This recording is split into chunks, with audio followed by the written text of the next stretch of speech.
Nyok kita tegakkan 5 tertib.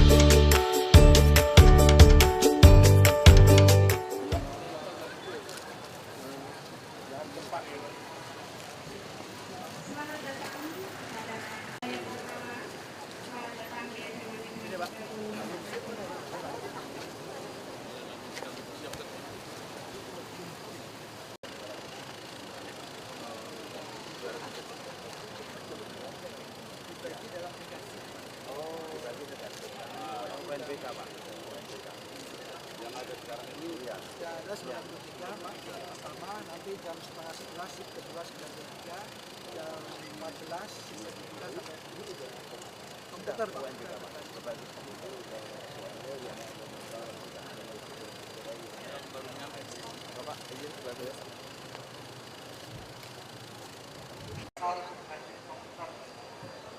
Jumlah peserta ujian nasional berbasis komputer yang terdiri di Dki Jakarta seluruhnya 279 peserta didik dengan rincian 143 siswa didik dari program UPA dan 136 peserta didik dari program PS. Dalam pelaksanaannya dibagi dalam 3 shift, masing-masing shift berjumlah 93 siswa dengan menggunakan 3 ruang utama dan 1 ruang cadangan. Semuanya ruang telah berbasis komputer. Untuk selanjutnya kami dari SMA Negeri 3 Jakarta siap melaksanakan dan mensukseskan pelaksanaan ujian nasional berbasis komputer dan juga siap mensukseskan foto Dinas Pendidikan Provinsi DKI Jakarta berprestasi tinggi berintegritas teruji. Untuk selanjutnya kami mohon arahan dan motivasi serta doa semoga pelaksanaan ujian nasional berbasis komputer SMA Negeri 3 Jakarta berjalan sukses. Atas kehadiran Bapak Gubernur kami sampaikan terima kasih yang sebesar-besarnya dan itu mohon maaf apabila dalam pelaksanaan ada kekurangan. Sekian laporan kami. Terima kasih. Wassalamualaikum warahmatullahi wabarakatuh. Terima kasih.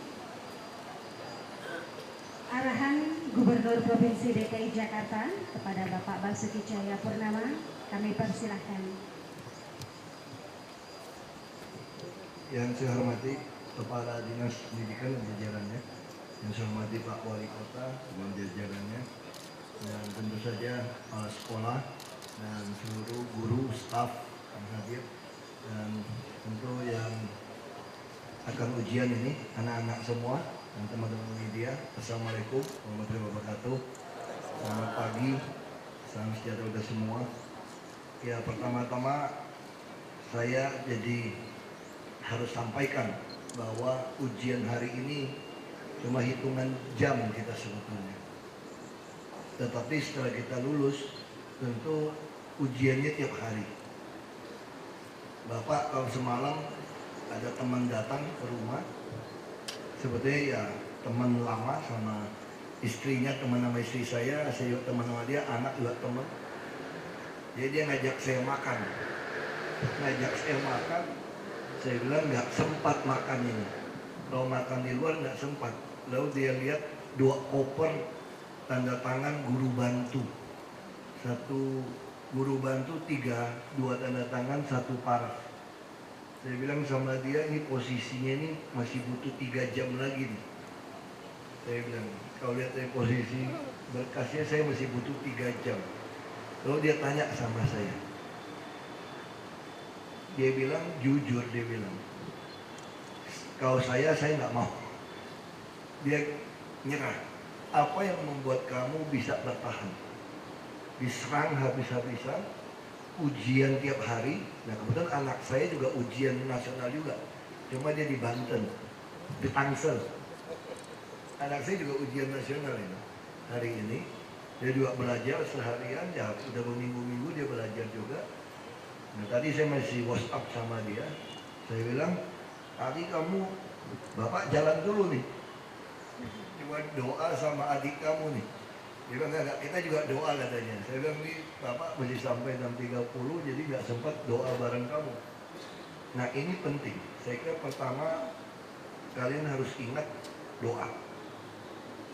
Cuma satu-satunya setelah lulus nanti ke depan, satu-satunya bisa membuat kita bertahan itu adalah hubungan dengan Tuhan. Pelajaran sudah selesai, nggak ada ujian-ujian seperti ini lagi. Lihat hasil ujian, tapi setiap hari kita harus membuat keputusan, ikut ya atau tidak. Jadi seorang pemimpin nanti, tentu Bapak berharap kalian melebihi Bapak, bisa jadi presiden dari sini. Kita harus belajar memutuskan ya atau tidak, nggak ada tunda. Jadi salah satu kalimat yang paling penting itu adalah lebih baik membuat keputusan salah daripada Anda tidak memutuskan atau menunda keputusan. Karena setiap keputusan pasti ada konsekuensi, ada hasilnya. Tapi yang paling penting Anda sadar ini dilakukan untuk kepentingan orang banyak.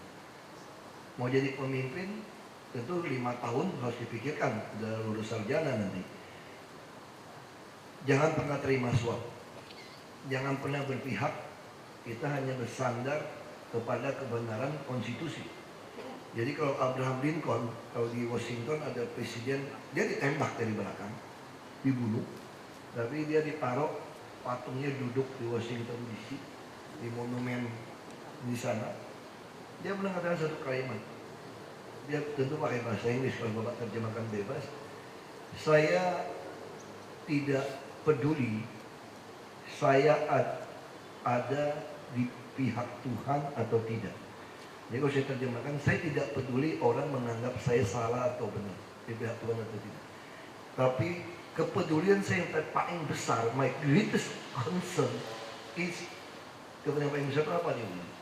Ketika Tuhan ada di pihak saya, karena Tuhan tidak pernah salah. Jadi ini yang penting buat anak-anak. Kita ini semua punya Tuhan, kita juga punya agama. Yang paling penting adalah kira-kira kalau Tuhan ada di depan kita, dia lakukan yang sama nggak dengan kita? Jadi ketika Anda mengambil keputusan ini, ketika udah lulus, udah hidup, ini bukan soal ujian ini, tentu harus jujur.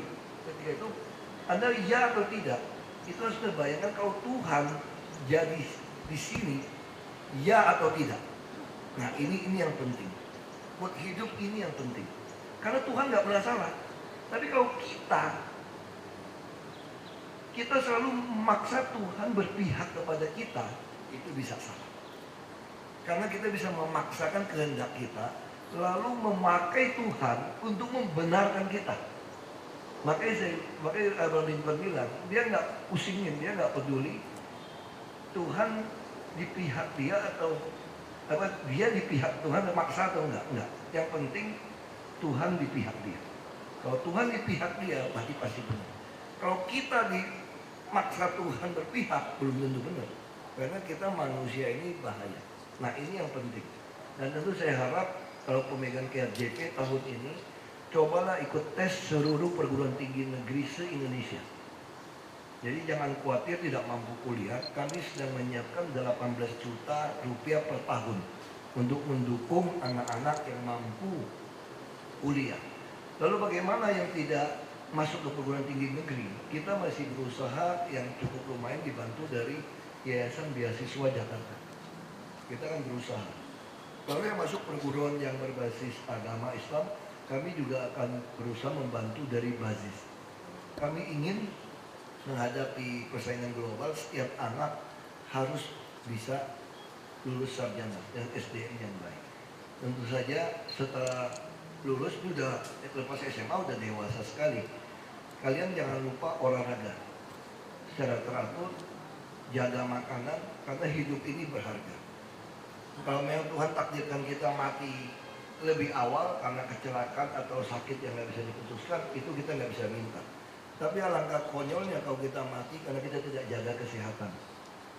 Kita tidak jaga kesehatan sampai jantungan, overdosis, memakai narkoba, itu kita nggak bertanggung jawab akan hidup kita.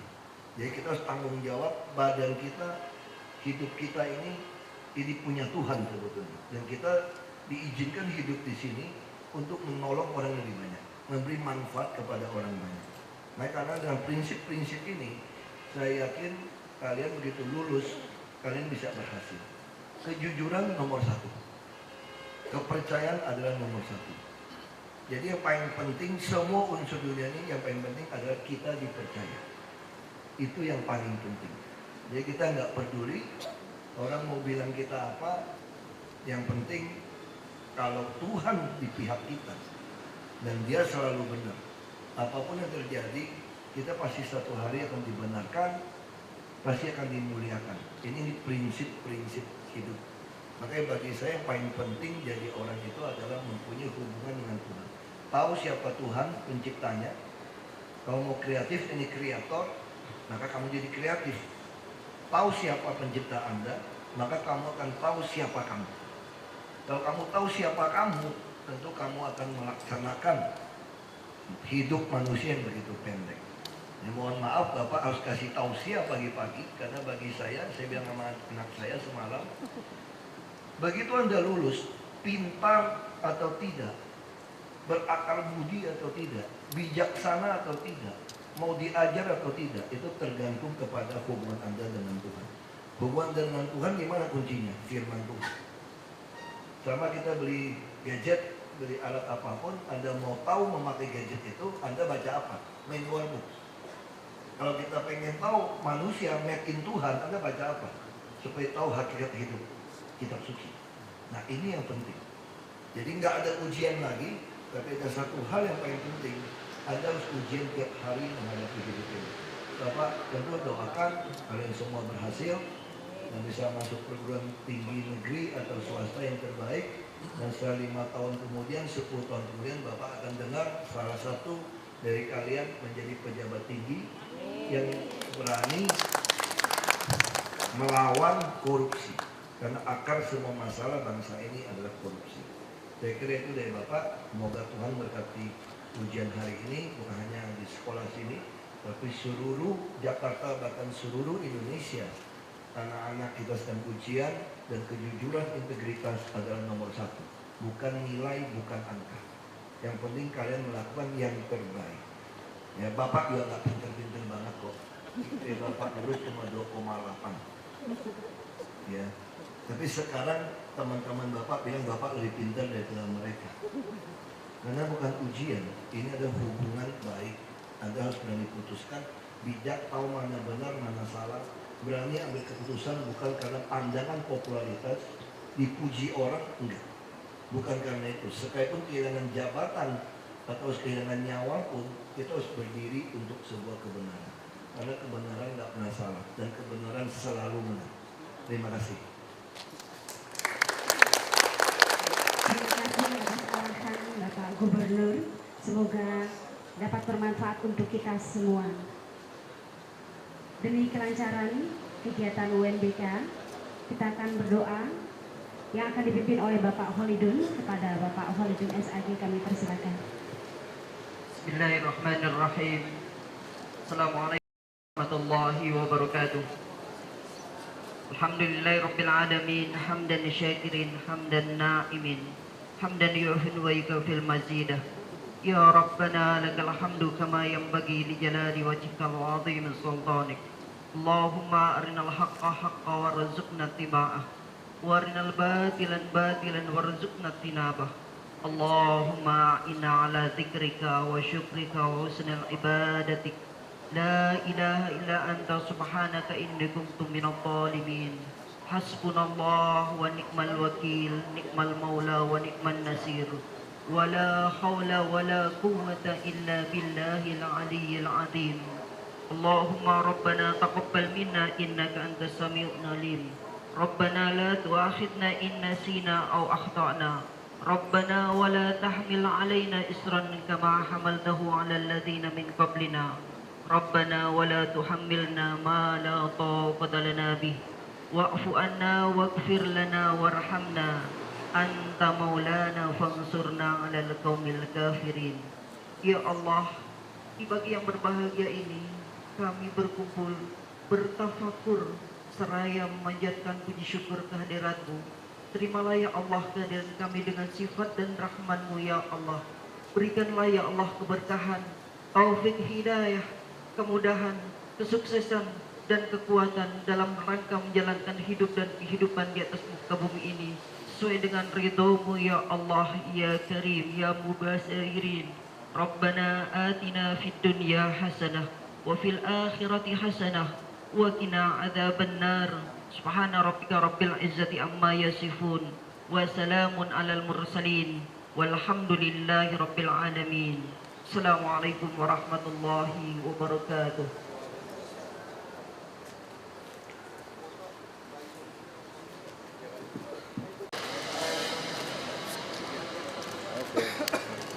Oke, sudah. Sip. Nanti kelihatan ini mana yang salah, mana enggak. Kalau saya salah kalah kan di petun saya harus cabut izin saya. Itu aja jadi pejabat sebetulnya. Bukan ngomong di opini buat pilkada, buat seolah-olah saya melanggar aturan. Emangnya kamu kira saya setiap tanda tangan itu saya tanda tangan langsung? Itu melalui proses hukum rapi.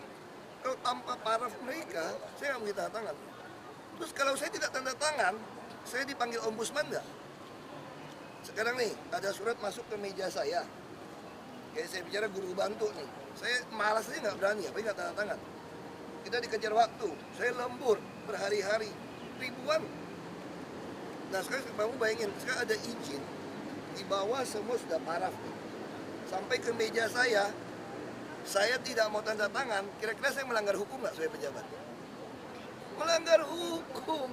Makanya jadi saya bilang, udahlah, yang mau lawan politik, mau jadi calon gubernur, siapapun yang nggak suka sama saya, kita main hukum aja udah. Secara hukum, Anda tanya yang teknisnya, Anda bawa ke pengadilan, nanti kelihatan semua. Kalau cuma ngomong di opini, saya jawab ini enggak kok. Kamu datang ke dia lagi, dia bilang, enggak, ini ada pasalnya. Wah, masyarakat jadi bingung. Yang pasti, saya jadi pejabat. Kalau semua surat sampai di meja saya, sudah parah bagian hukum, semua udah benar, saya tanda tangan. Saya nggak peduli ngomongan orang.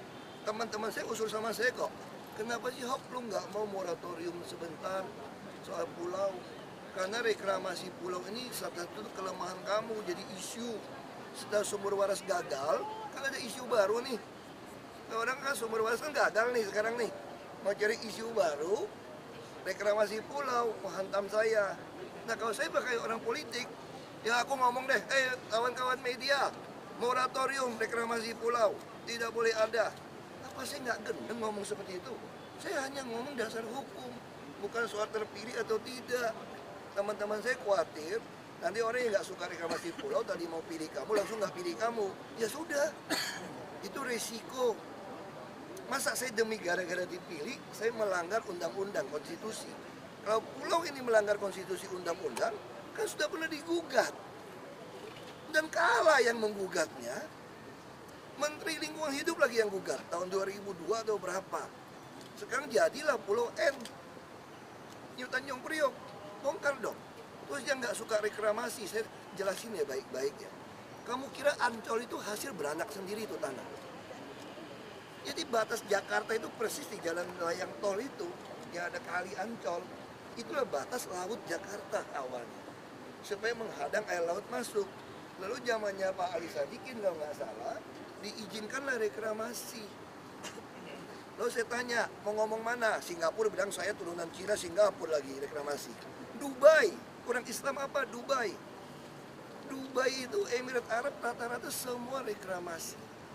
Mau yang Eropa, Belanda, Australia, reklamasi. Saya, yang di ujung rumah saya, Pantai Mutiara, kamu kira apa tuh? Reklamasi. Makanya waktu Kepres Pak Harto mengeluarkan izin, kau kasih ke siapa itu urusan lainnya, KKN atau apa itu Anda tafsir. Makanya dibuatlah kajian waktu itu. Pulau yang direklamasi tidak boleh nempel ke daratan. Kenapa? Karena posisi daratan itu turun 1,4 meter dari muka laut. Kalau kamu nempelin daratan, pasti kamu akan uruk di atas muka laut. Ini banjir daratan. Makanya pulau ini harus dibuat 200 sampai 300 meter dari jarak daratan supaya nggak ada hubungan. Jadi pulau ini nggak ada hubungan. Lalu kalian lihat KBN, kemarin saya suruh bongkar, yang pencinta reklamasi. Kenapa sih cuma nyerang pengusaha? KBN, BUMN dan BUMD kerjasama swasta KCN itu menguruk dermaga, menguruk pulau langsung nempel ke darat. Nggak ada izin. 12 hektar. Ada nggak pencinta lingkungan yang ribut? Ada nelayan semua, kok tutup mulut? Asosiasinya tutup mulut. Makanya saya juga bisa suuzon. Jangan-jangan yang pengusaha pada mau minta bagian. Jangan-jangan lagi ribut supaya mengurangi 15% saya. Kalau izin di tempat orang lain 15%-nya hilang. Jangan-jangan seperti itu gitu loh. Karena tahu saya nggak bisa disogok. Saya baik sama pengusaha, baik dong. Saya sebagai pejabat, semua orang saya harus baik. Apalagi Anda banyak sekali kewajiban tidak Anda bayar. Dan di dalam peraturan Jakarta, kamu baca tuh konyolnya minta ampun. Kewajiban pengembang menyediakan 20% apartemen untuk orang yang bawa rusun. Kalau tidak sediakan ada sanksi nggak, saya tanya? Di dalam aturan DKI dulu. Nggak ada sanksi. Makanya bisa hutang 5.000 blok. Itu real estate. Nggak ada sanksi. Lalu siapa yang mau balikin ini sanksi? Anda mau penggal mereka? Ya saya setengah ngancam. Kalau Anda nggak mau kasih, saya nggak mau kasih izin. Jadi sambil Anda bayar, Anda saya kasih izin. Karena saya sadar saya lemah. Saya nggak bisa menghukum mereka. Jadi saya baik-baik sama semua orang, ya baik gertak dalam rangka membalikan haknya DKI. Tapi kalau cuma teriak-teriak izin, saya mau tanya, ada nggak yang nuntut minta 15% tambahan? Nggak ada. Ini masuk resmi APBD loh. Kalau KKP, peraturan ada masuk ke kas KKP, wah bisa berdebat kita. Makanya saya bilang untuk debat kayak gini, di pengadilan aja deh. Dihukum aja supaya jelas. Ya Pak, dengan kondisi yang seperti ini Pak, itu berarti apakah perizinan untuk reklamasi itu ada hukumnya mungkin? Makanya menurut tafsiran kita ya semua aturan enggak. Makanya kita bisa berdebat, karena izin reklamasi ini panjang. Ini panjang nih. Prinsip reklamasi, nanti ada UPU, DGU, GL, macam-macam, baru ke arah IMB, macam-macam, perjanjiannya ini masih panjang. Makanya saya bilang, jangan saya yang ngomong. Minta bantu teman-teman media. Kalau saya bicara teknis, bicara hukum, nanti di printer diciptain lagi, capek kita. Jadi lebih baik Anda tanya sama Biro Hukum, Anda tanya sama Bapeda, tanya sama Deputi Gubernur, jadi supaya masyarakat itu dapatkan yang betul. Jangan si A, si B ngomong nih nggak boleh. Kau nggak boleh kayak itu, apa kayak nelayan segala macam itu loh. Itu nelayan apa? LSM. Anda gugat dong. Bisa sekarang kamu nggak setuju dengan keputusan saya, pemerintah. Itu ada jalurnya, namanya di PT UN kan sudah diajukan PT UN ke saya. Iya kan? Soal izin pulau kan sudah diajukan rombongan. Jadi jangan fitnah lah. Saya sampaikan, fitnah itu, kalau tukang fitnah itu dosanya tuh lebih mahal bayarnya. Pasti kita sangat menghargai KPK. Jika KPK ingin minta keterangan apapun, kita akan sampaikan. Kita akan sampaikan pada KPK kenapa seperti ini. Nah, kita akan sampaikan semua pada KPK. Kalau KPK panggil saya akan datang. Saya jelaskan, justru kita selesaikan persoalan ini. Dihukum. Jadi jangan fitnah situ, fitnah sini, tujuannya untuk supaya menang pilkada. Ya udah repot. Siapa sih Pak yang anggota DPRD yang minta 5% saja? Itu kamu tanya sama Bu Tuti, itu ada coretan tawar-menawar. Makanya saya coret waktu Bu Tuti kan yang, makanya kalian tanya sama tim aja, ada Pak Sekda, ada Bu Tuti, Bapeda, ada TGUP 2, Pak Yusuf ini mantan Kepala BPKP DKI. Ada Pak Oswar, Deputi. Jadi beliau berempat yang pergi untuk membahas di Balikda. Lalu satu pagi datang ke saya, sore apa pagi, dia bilang, Pak, ini DPRD mau minta ubah 15%-nya mau dihilangkan, mau dianggap hitung 5% yang kepres saja. Saya bilang nggak bisa, ini itu saya tulis masih ngotot. Saya masih ada disposisi, itu masih tulis apa tuh nggak? Gila. Saya tulis gila. Kalau kayak begini, ini tindak pidana korupsi saya bilang. Saya kasih tanda, terus saya ancam mereka. Siapapun yang melawan disposisi saya akan penjarakan kalian. Berarti kalian ikut main. Saya terus gila. Pak Sekda masih bercanda. Begitu balik lagi, Pak Taufik agak marah. Kenapa tuh gubernur terus gila? Terus kata Pak Sekda, bukan gila Pak, itu bila. Cuma G-nya kayak B-nya kayak G. Aku tanya sama Sekda. Jadi Sekda bilang itu bila. Mana ada bila? Bila kau ini. Mana pakai bila? Gila kok, tulisan G saya jelas kok. Cuma Pak Sekda mau nutupin itu bukan gila Pak Taufik, ini namanya bila katanya. Hebat-hebat datang ke bidang hukum, bila perlu bawa ke pengadilan, biar sidang. Jadi kalau kayak gini pusing kita. Saya jelasin, nanti kamu tanya sama si A, si B, dia plesetin. Dia ngomong lagi, sidang aja resmi berdebat antar dua pihak. Kita berdebat depan opini media, kamu salah tulis dikit, wah kacau. Saya nggak ngomong, kamu bilang ngomong. Jadi udah nggak usah tanya teknis sama saya, gugat aja. Ya, Pak Ahok, sebenarnya perizinan untuk menghadapi isu yang ini Pak. Makanya saya diamin aja udah. Kamu jangan tanya-tanya saya soal hukum, soal aturan, soal pasal-pasal. Kalau orang nggak merasa benar dia gugat. Kan ada PT UN. Pak, selama ini berarti perizinan itu hanya dilakukan berdasarkan RT RW aja Pak? Rencana tata ruang dan Kan wilayah. kita sudah punya Perda LDTR. Makanya itu kan jadi tafsiran, makanya saya bilang kamu ke hukum aja. Dia menganggap ini strategis nasional. Tapi di PP itu disebutin untuk izin yang lama masih berlaku. Nah, mau debat yang mana? Nah, jangan saya yang ngomong lah, tolong teman-teman media. Kalau teknis jangan saya, tanya ke Biro Hukum. Karena saya tanda tangan setelah paraf mereka oke, ya. Koridor akan menguasai seluruh jalanan di Jakarta. Kalau kalian tidak mau bangkrut, silakan ikut kami. Kita bayar rupiah per kilometer. Sopir Anda lebih sejahtera. Kalau Anda mau lawan, pasti Anda bangkrut. Jadi kita nggak bisa ngomongin lagi, terus keluar-keluar pusing kita. Terima kasih ya Pak. Selamat.